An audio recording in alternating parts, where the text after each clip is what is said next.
आशा करता हूँ आप सभी अच्छे होंगे। मेरा नाम है नीच चौहान और लर्निंग कैंपस ट्यूटोरियल में आप सभी का स्वागत है। दोस्तों, आज हम इंडियन प्रेसिडेंट के बारे में जानेंगे और जानेंगे कि कैसे भारत के जो प्रेसिडेंट हैं वो इलेक्ट किए जाते हैं और कौन-कौन से वो लोग हैं जो पूरे सिलेक्शन प्रोसीजर में पार्टिसिपेट करते हैं।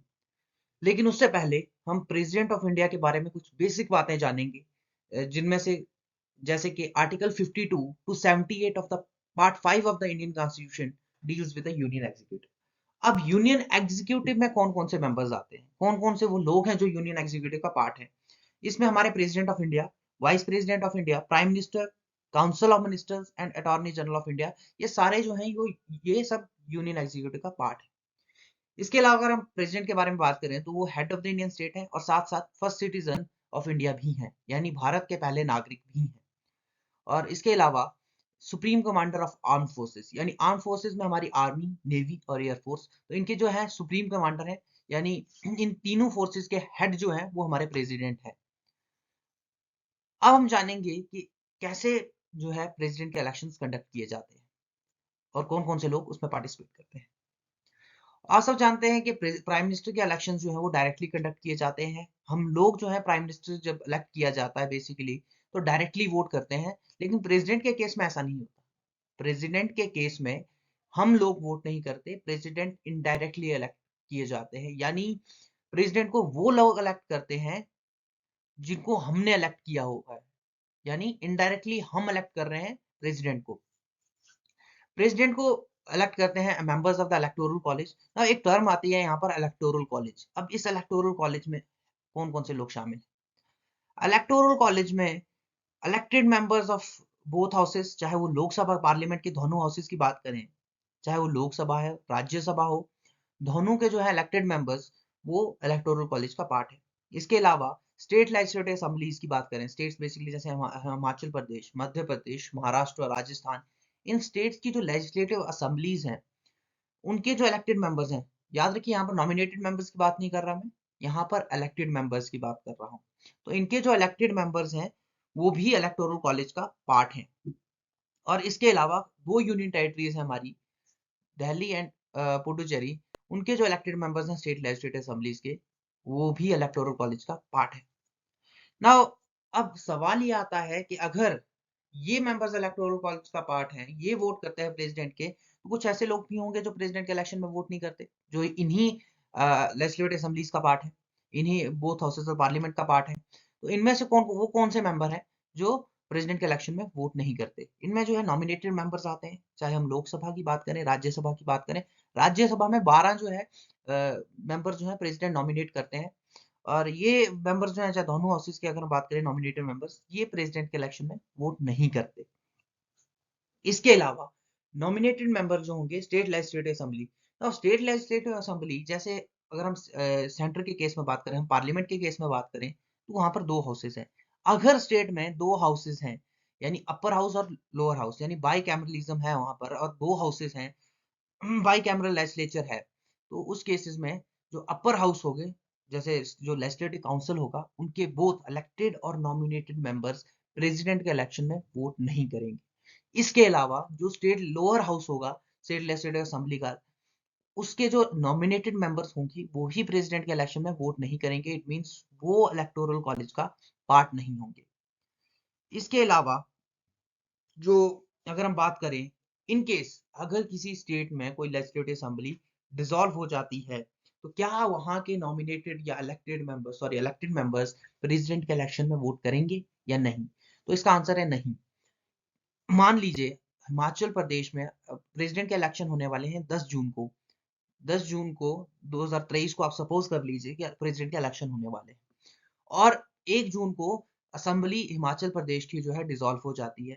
तो उस केस में जो है वो जो मेंबर्स हैं, क्योंकि न्यू असेंबली तो अभी न्यू मेंबर्स तो इलेक्ट हुए नहीं है, इलेक्शंस अभी हिमाचल प्रदेश के अभी कुछ टाइम है उसमें, तो न्यू मेंबर्स इलेक्ट नहीं हुए, तो क्या वो पुराने मेंबर्स उसमें वोट करेंगे?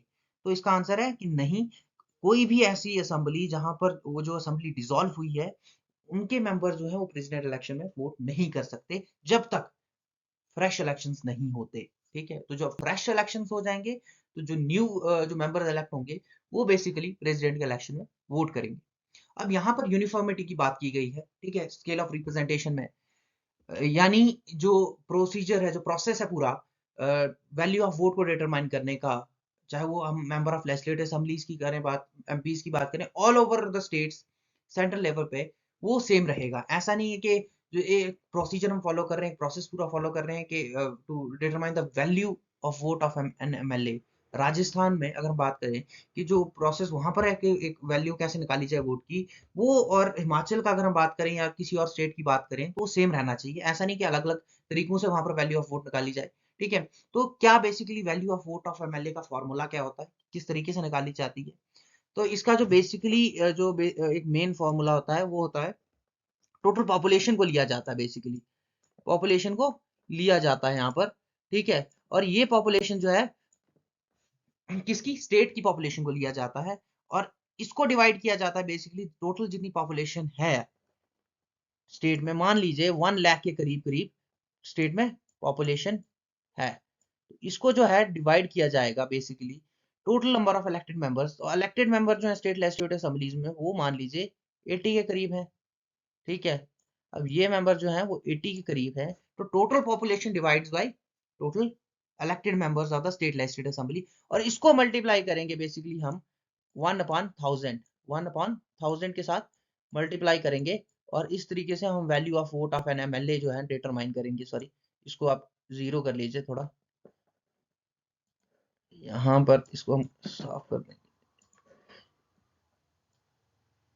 तो टोटल पॉपुलेशन हमने देखा डिवाइड बाय टोटल मेंबर्स कितने हैं, और उसको मल्टीप्लाई करेंगे 1/1000 के साथ, तो इस तरीके से हमारी value of vote of an MLA निकलेगी ना। सवाल ये आता है कि अब हमने एमएलए की तो बात की, तो एमपीज को कैसे बेसिकली सिलेक्ट किया, उनकी वैल्यू ऑफ वोट ऑफ, अगर एमपी की बात करें, एक मेंबर ऑफ पार्लियामेंट की बात करें, तो एक वैल्यू कैसे फाइंड की जाती है एमपी के केस में।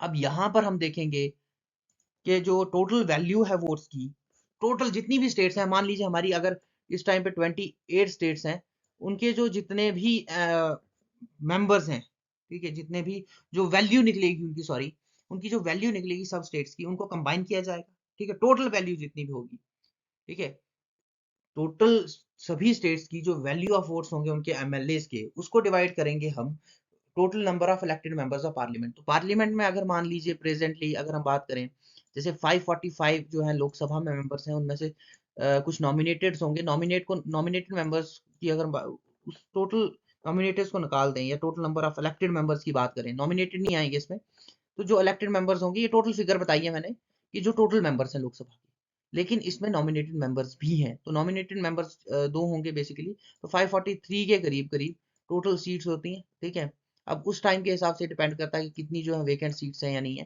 तो इसको डिवाइड कर देंगे हम total number, total value of votes की of MLA of all states upon total जो है मेंबर्स, जो है इलेक्टेड मेंबर्स हैं पार्लियामेंट के।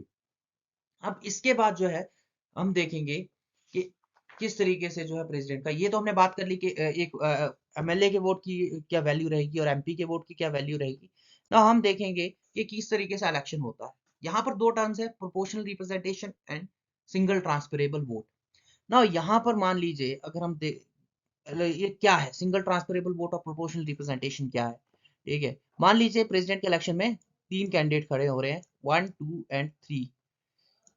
तो ये 3 कैंडिडेट खड़े हो रहे हैं, और इनमें से वोटर मान लीजिए ए वोटर है, ये जो है वोट करेंगे प्रेसिडेंट के इलेक्शन में, ए, बी, सी और डी, ये ऐसे सपोज मान लीजिए ये वोटर्स हैं, ये जो प्रेसिडेंट के इलेक्शन में वोट करेंगे, और ये जो हैं ये कैंडिडेट्स हैं।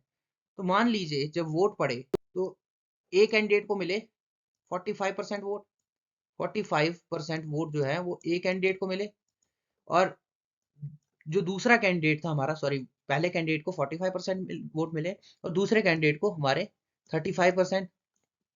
तो टोटल कितना हो गया, 45 एंड 35 80%। इसके अलावा 20% जो है वो मिले कैंडिडेट 3 को, तीसरे कैंडिडेट को मिले। नाउ अब इसमें देखा जाएगा कि कौन से कैंडिडेट को सबसे कम वोट मिले हैं। तो यहाँ पर सी, जो तीसरा जो कैंडिडेट है हमारा, इसको सबसे कम वोट मिले हैं, तो ये जो है प्रेसिडेंट की रेस से बाहर हो जाएगा ना। अब सवाल ये आता है कि ये जो 20% वोट जो इनको पड़े, क्या ये काउंट होंगे या इनका क्या होगा, ये वोट वेस्ट हो जाएंगे क्या? नहीं, देखिए जब भी कभी वोट होता है तो एक सीक्रेट बैलेट के थ्रू होता है, सीक्रेट बैलेट होता है, वो हर एक वोटर को दी जाती है, और उसके थ्रू जो है वो इलेक्शंस कंडक्ट करवाए जाते हैं। अब इस सीक्रेट बैलेट में कॉलम्स बने होते हैं, यानी आपको जो है अपनी प्रेफरेंस जो है शो करनी पड़ती है। ठीक है, आपको अपनी प्रेफरेंस देनी पड़ेगी। यानी मान लीजिए पहले नंबर पे आप किसको वोट करना चाहते हैं, दूसरा नंबर पे प्रेफरेंस वाइज देना है, 1 2, पहली प्रेफरेंस आपकी ये है, दूसरी प्रेफरेंस ये है, तीसरी प्रेफरेंस ये है। तो मान लीजिए पहला जो ये इस कैंडिडेट को, इसका नाम रख लीजिए आप कैंडिडेट, आप इसका नाम रख लीजिए अरुण। अगर अरुण जो है पहला कैंडिडेट है और इसको वोट करना, जैसे मान लीजिए ये जो ए कैंडिडेट है इसकी पहली प्रेफरेंस जो है अरुण है, और ये बी कैंडिडेट का हम नाम रख देंगे राधा। ठीक है, ये जस्ट एन एग्जांपल है, यहाँ पर कोई भी अगर हम बात करें तो ये राधा जो है दूसरा कैंडिडेट है। ठीक है, ये किसकी प्रेफरेंस की बात कर रहे हैं, जो बैलेट पेपर जो दिया जाता है उसमें प्रेफरेंसेस देनी होती हैं। तो पहली प्रेफरेंस थी ए की अरुण, दूसरी राधा और तीसरा सुनील। ठीक है, तीसरा जो था वो सुनील था। ठीक है, तो वो सुनील की बात करेंगे हम। तो 3 प्रेफरेंसेस यहाँ पर दे दी गई है कैंडिडेट की।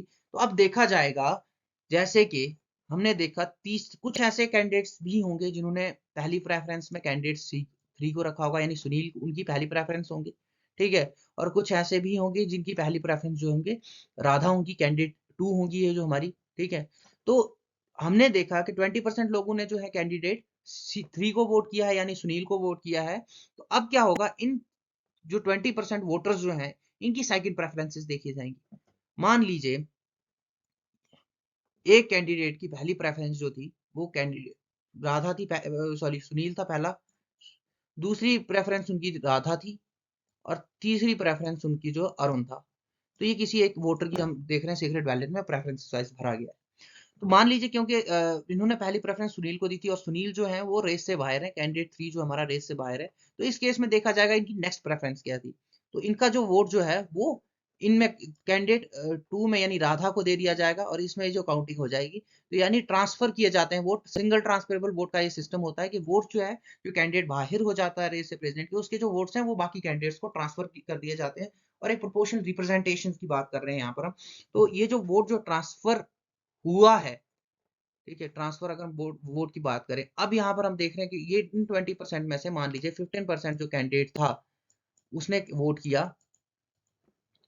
वोट किया, सॉरी 15 नहीं, अगर 5% कैंडिडेट ने वोट किया, यहाँ पर हम ठीक कर लेंगे थोड़ा, 5% कैंडिडेट ने वोट किया है यहाँ पर कैंडिडेट बी को, यानी राधा को जो है 5% कैंडिडेट, जो उनकी सेकंड प्रेफरेंस राधा थी, 5% जो वोटर्स थे जिन्होंने कैंडिडेट 3 को वोट किया था उनकी जो सेकंड प्रेफरेंस थी वो राधा थी, और 15% ऐसे वोटर्स थे जिन्होंने जब कैंडिडेट 3 को वोट किया था उनकी जो सेकंड प्रेफरेंस थी वो अरुण था। तो क्लियरली अब अरुण जो है उनको कितने टोटल वोट्स मिल रहे हैं, वो यहाँ पर जो है 45 और 15 आ गया 60। ठीक है, और यहाँ पर जो है 35 और 5 यानी 40।